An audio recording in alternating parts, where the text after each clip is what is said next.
Confinement, pas confinement, les jours qui suivent seront donc décisifs. Bonsoir. Alexis Corbière, député de la France Insoumise. Décision donc qui sera prise lors d'un conseil de défense, mercredi, conseil de défense que vous avez qualifié de boîte noire. C'est comment le définir autrement. Un conseil de défense, ça n'est pas un conseil des ministres. Dans un conseil des ministres, même sous une forme édulcorée, il y a une publicité des débats. Les différents ministres, le gouvernement est là. Un conseil de défense est très très réduit autour du président de la République, le Premier ministre, le ministre de la Santé, puis après les responsables des armées, etc. Et moi je pense que vous savez, on n'est pas en guerre de ce point de vue-là. C'est-à-dire que l'ennemi, c'est pas grave s'il connaît notre stratégie. Le virus, lui, c'est pas comment dirais-je, un ennemi extérieur. Il n'y a pas besoin de secret. Il est bon qu'il y ait une publicité. Il faut qu'il y ait une adhésion aux décisions qui sont prises. Votre reportage était assez bon. Les Français sont de bonne volonté. Ils sont prêts à faire des efforts. Ils veulent voir le bout du tunnel. Mais voilà, et on comprend plus parce que franchement, bon, je suis un opposant à ce gouvernement. Je trouve que ils ont une manière de gérer les choses qui, quelle que soit l'opinion que j'en ai. Non, attendez, c'est qu'ils nous ont dit des choses. Les masques, fallait pas en mettre, on a vu. Puis après, il y a eu le système des tests qui le tracé isolé. Vous vous souvenez, qui n'est pas vraiment en application. On a le problème des vaccins. Je sais pas si je peux en parler ici. Moi, je suis élu de Seine-Saint-Denis, Montreuil, Bagnolet, pour ceux qui connaissent. Un seul centre de vaccination pour près de 200 000 personnes, 200 doses par semaine. Enfin, je veux dire, il y avait 3 centres qui devaient s'ouvrir. Il y en a qu'un qui s'ouvre. Enfin, les gens sont inquiets. Toutes les listes de réservation sont bloquées jusqu'à mi-mars, le 15 mars. Des tas de gens viennent me voir, monsieur le député, on est des gens âgés, on est inquiets, on peut même pas se vacciner. C'est-à-dire que le gouvernement qui a dit que c'était la stratégie semble totalement sous l'eau. Et c'est ça qui inquiète, c'est ce sentiment en plus, là, d'un dispositif gouvernemental qui n'est pas à la hauteur du problème. Si vous aviez pu justement assister ou bien participer à ces conseils de défense, ça aurait été quoi vos préconisations ? Nous, ce que l'on propose, notamment, on a fait beaucoup de propositions. Actuellement, il faut mettre en place des systèmes de rotation, il faut tourner. On peut pas, il faut prendre des mesures de sécurité, évidemment, mais on ne peut pas imaginer une société qui en permanence se bloque comme on est en train de le faire. On a beaucoup parlé de la culture, des restaurants, des bars. On peut imaginer des jauges extrêmement strictes dans lesquelles, je prends un exemple, il y a 400 places de cinéma. Pourquoi ne pas accueillir 50 personnes pour voir, par exemple, un film? Idem dans les restaurants. Enfin, il faut qu'on organise maintenant la société pour faire face à ce virus et pas en même temps ce système comme ça où d'un seul coup ça se bloque. Donc si je vous écoute bien ce soir, le troisième confinement pour vous c'est non? Là, écoutez, c'est extrêmement rudimentaire comme stratégie parce que un des éléments aussi du confinement, c'est la saturation des hôpitaux. Et qu'est-ce qui est fait depuis 1 an qu'on connaît maintenant le problème du Covid? Il n'y a pas une seule création d'ouverture de lits, voire même il y a encore des programmations de fermeture de lits. C'est ça qui nous met en colère. Je vais remettre ma casquette d'élu local. Il prévoit même des fermetures de classes pour la rentrée prochaine. Je viens d'apprendre ça. 187 fermetures de classes dans mon département. Oui, mais rien n'est décidé, pardon. C'est ce qu'ils viennent de dire dans des instances où il y a des représentants des enseignants. C'est-à-dire qu'on se dit, on nous dit, il y a un problème, on est impacté par l'école, il faudrait plus de moyens, ils veulent réduire. Depuis 1 an, on dit l'hôpital est saturé, il n'y a pas une seule ouverture de lit en réanimation. Donc au bout d'un moment, il y a, je veux dire, attention, là, il y a une non-adhésion de plus en plus de la société, même si les gens, à juste raison, ont peur, les gens sont disciplinés. J'invite chacun à mettre le masque. Le problème n'est pas d'appeler une indiscipline qui nous mettrait en danger, mais il faut imaginer les choses autrement. Et de toute manière, revenons à ce c'était le point de départ de notre échange, c'est que on a un gouvernement qui se réduit de plus en plus à quasiment rien. Le chef de l'État, c'est la monarchie présidentielle de la Ve République à plein. Le président de la République décide, vous qui êtes journaliste, moi qui suis député, on ne sait rien de ce qui va être annoncé mercredi. On est là suspendu à notre poste de télévision comme tous les citoyens. Quel est le lieu de débat, d'échange? Aucun. Moi, je viens de passer, 55 heures de discussion sur un texte, on n'en parlera pas ce soir, mais dit séparatisme, alors que franchement, l'urgence, c'est comment on règle le problème, notamment du Covid. Députés, opposition, majorité sont totalement hors du champ. C'est pas bon, ça. Et voyez, il y a une société qui, à mon avis, est à un seuil désormais de refus de toutes ces mesures qui, quand même, limitent nos libertés. Et je ne le banalise pas. On parlait tout à l'heure, Alexis Corbière, du variant, du variant britannique notamment. C'est une raison de plus donc pour accélérer la vaccination. Le ministre de la Santé parlait de course contre la montre mercredi. Et dans cette course au vaccin, Lucille de Villers, où se place la France par rapport aux autres pays? Est-elle vraiment en retard? Eh bien, tout dépend à quel pays on se compare parce qu'il y a de fortes disparités dans cette course à la vaccination. Regardez, on a sélectionné 4 pays, les États-Unis, la Grande-Bretagne, Israël, l'Allemagne et l'Italie. Et ce qui est sûr, c'est qu'on a été à la traîne toute la première semaine du mois de janvier. Regardez, en jaune, c'est la courbe française. Elle augmente brusquement autour du 4-5 janvier. C'est là qu'on a commencé réellement à vacciner. Et en 6 jours, entre entre le 5 et le 10 janvier, on vaccine environ 100 000 personnes. Alors oui, c'est beaucoup, mais à ce stade, on est encore très loin de l'Italie ou de l'Allemagne qui dépassaient la barre des 600 000 vaccinés. C'était 6 fois plus que nous et on était encore très très loin derrière les États-Unis ou Israël et même la Grande-Bretagne qui à ce stade avait dépassé le million de vaccinés. La tendance, elle commence tout juste à s'inverser entre nous et les autres pays. Depuis ce week-end, on commence enfin à rattraper nos voisins, l'Italie et l'Allemagne. Il faut dire que depuis la mi-janvier, le gouvernement a décidé d'accélérer tout le processus de vaccination. Et aujourd'hui, ça commence à se traduire dans les courbes. À la date d'hier, par exemple, 1 million de personnes vaccinées en France, à peu près 1,5 million en Italie, encore plus en Allemagne, mais on reste toujours loin derrière Israël ou encore la Grande-Bretagne. Merci Lucille. Alexis Corbière, vous faites partie des 66 millions de procureurs dénoncés par Emmanuel Macron, ou bien vous estimez qu'on a le droit à l'erreur? C'est pas très gentil de parler comme ça des Français. C'est bizarre, un chef de l'État qui maintenant insulte un peu ou se moque des gens qui l'ont élu. Il n'est que le représentant de ces gens-là. Il devrait leur parler un peu plus gentiment. On a quand même le droit de se poser des questions sans être un procureur, j'imagine dans son esprit d'ailleurs qu'un procureur c'est quelque chose de négatif. Le droit à l'erreur ? On a le droit? Mais là, le problème, il y a plusieurs aspects. Premièrement, je reviens pas, mais je l'évoquais tout à l'heure, quand même, des gens, le porte-parole du gouvernement de M. Macron nous expliquait qu'à une époque, il fallait pas porter le masque. Quand même, les Français s'en souviennent. Ça, c'est pas des procureurs que de le regretter.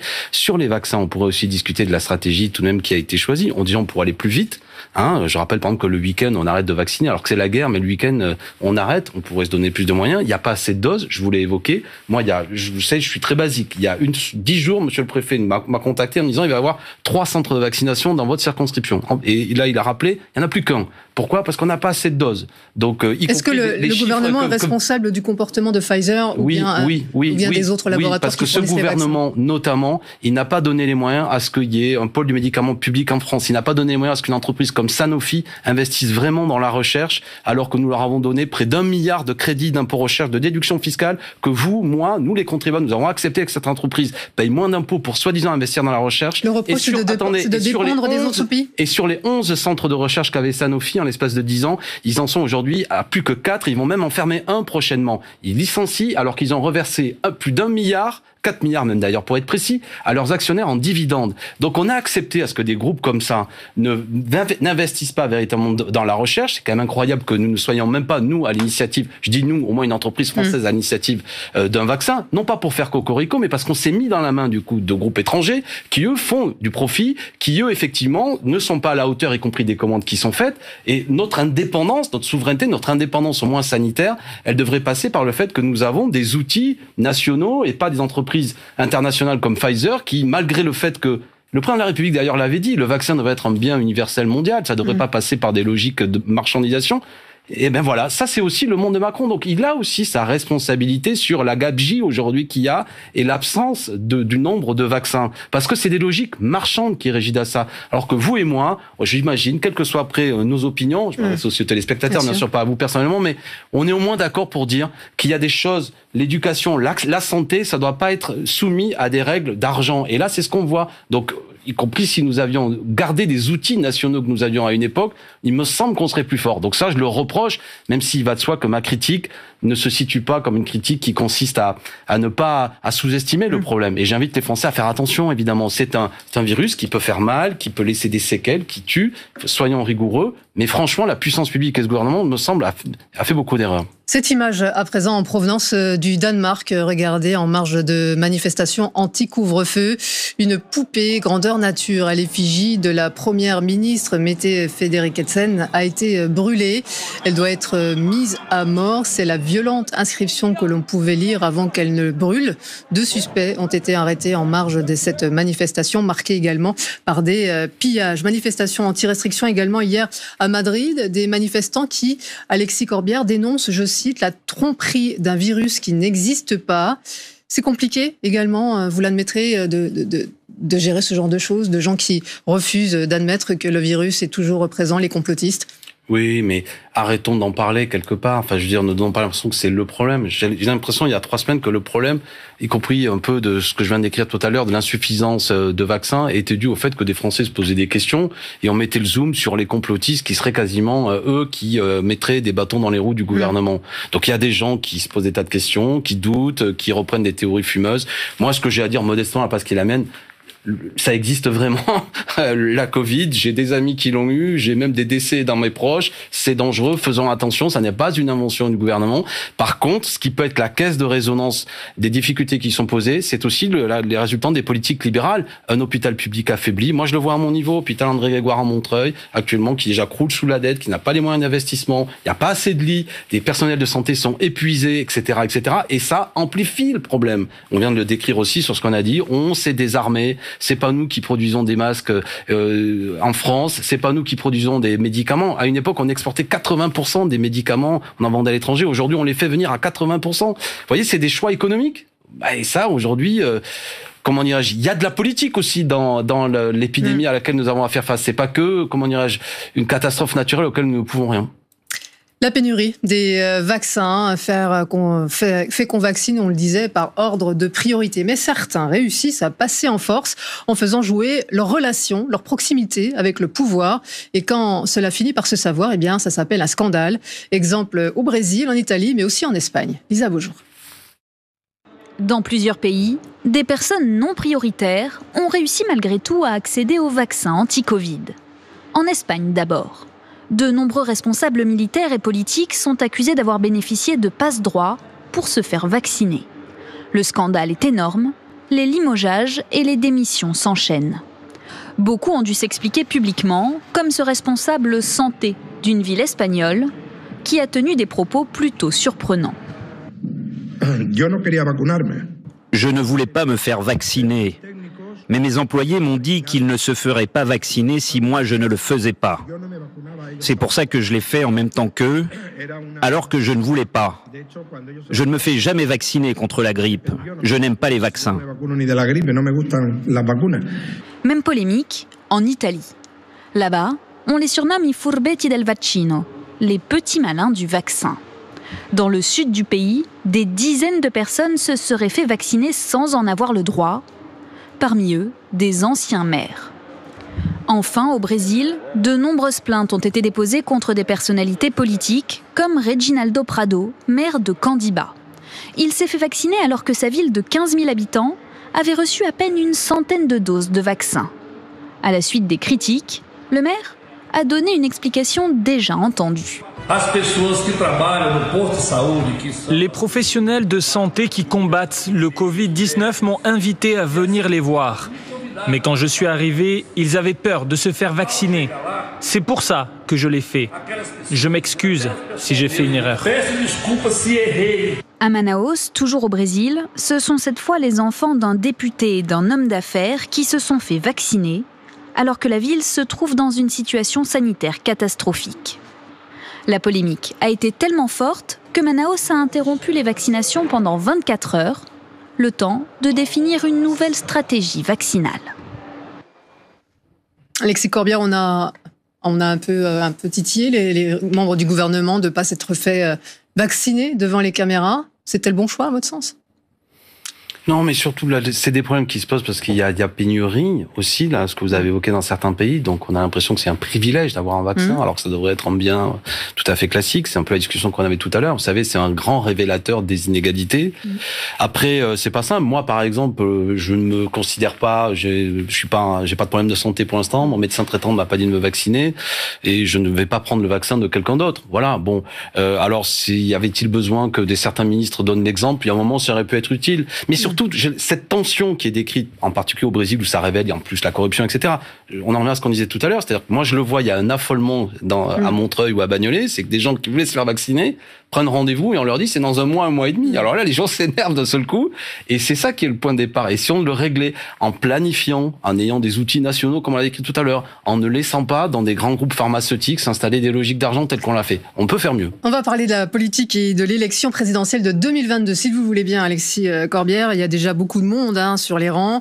L'éventuel retour de Christiane Taubira et de Arnaud Montebourg, qui est déjà très convoité, Arnaud Montebourg, par les Verts notamment. Par les Verts. Le retour en politique de l'ancien ministre socialiste, vous le voyez de quel œil à la France insoumise ? D'un œil positif, parce que Arnaud Montebourg, c'est aussi un émetteur d'idées dans la société, qui sont globalement des idées dans lesquelles que nous avons porté lors de la dernière élection présidentielle. L'idée de la démondialisation, qu'il faut arrêter le grand déménagement de la Terre, et des marchandises qui participent à la dégradation de la planète. Une autre idée qu'avait portée Arnaud Montebourg à une époque, c'était l'idée d'une 6e République, c'est-à-dire qu'il faut refonder la République. Alors après, Arnaud Montebourg, il le porte pas comme nous dans une 6e République qui serait décidée par le peuple. Mais ce que je veux vous dire... Mais il marche pas sur vos plates-bandes, justement. Non, parce que ça, je veux dire, il faut arrêter cette histoire de part de marché. Une campagne électorale, on est à 1 an, c'est d'abord... Il y a des parts de pourcentage pour obtenir des voix. Mais je ne sais pas si Arnaud Montebourg sera candidat, ne lui faites pas dire ce que lui-même ne sait pas. Actuellement, il revient, il avait arrêté de faire de la politique, très bien. Il revient, il va faire circuler des idées, j'imagine. Il a écrit un livre, il critique François Hollande, manifestement, il reconnaît qu'il a nombre d'erreurs, il donne raison à Jean-Luc Mélenchon, de fait. Bon, moi, donc, vous voyez, d'abord, ce qui m'intéresse, c'est le combat d'idées. Vous savez, toute victoire électorale doit être précédée d'abord de victoire idéologique. Et si Arnaud Montebourg vient faire circuler ces idées dans la société, tant mieux. Et la logique, si tout le monde travaille normalement, c'est qu'on se retrouve même. Donc on peut être concurrent et allié en même temps. Mais moi, je pense pas que Arnaud Montebourg viendra faire concurrence à Jean-Luc Mélenchon. Parce qu'au bout d'un moment... Il y a du monde à gauche quand même.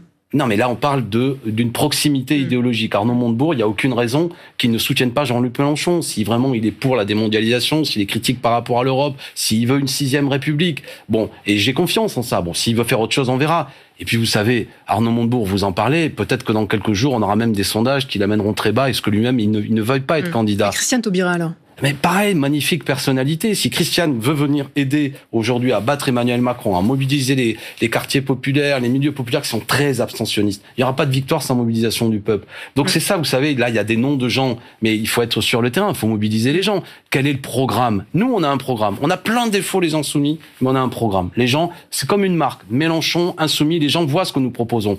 Là, vous donnez des noms, mais on ne sait pas très bien ce qu'ils proposent. Que pense-t-il de l'Europe? Nous, on est pour désobéir aux traités. Et eux, qu'en pensent-ils? J'ai parlé d'institutions, c'est important la démocratie. Comment on redonne la parole au peuple? Bon, comment sur les questions écologiques? Arnaud Montebourg, il est pro-nucléaire, par exemple. Vous voyez? Et si on méprise d'abord les idées, qu'on n'est que dans des noms de personnes, tout ça est un peu dommage. Moi, je pense qu'on peut se remobiliser, se rassembler, refaire venir aux urnes nombre de gens qui s'en sont éloignés, d'abord sur des propositions positives. Je reviens, et je vais conclure là-dessus, vous savez, les idées. C'est le partage des richesses. Ce pays a des potentialités.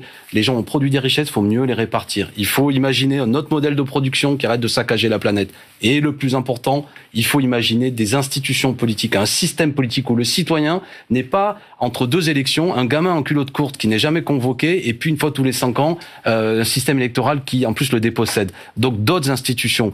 Tout ça, c'est des beaux projets. Si on fait tout ça, eh ben vous verrez qu'on arrivera à rassembler beaucoup de choses. Moi, je pense que Jean-Luc Mélenchon, par les 2 campagnes qu'il a menées, il est le plus capé, si je puis, pour mener ça. Et on peut battre Emmanuel Macron. On peut proposer au pays un grand projet. Il n'y a pas de fatalité. Alexis Corbière, l'invité politique du 23h. Merci beaucoup d'être venu sur le plateau du 23h. Merci encore. Les États-Unis dépassent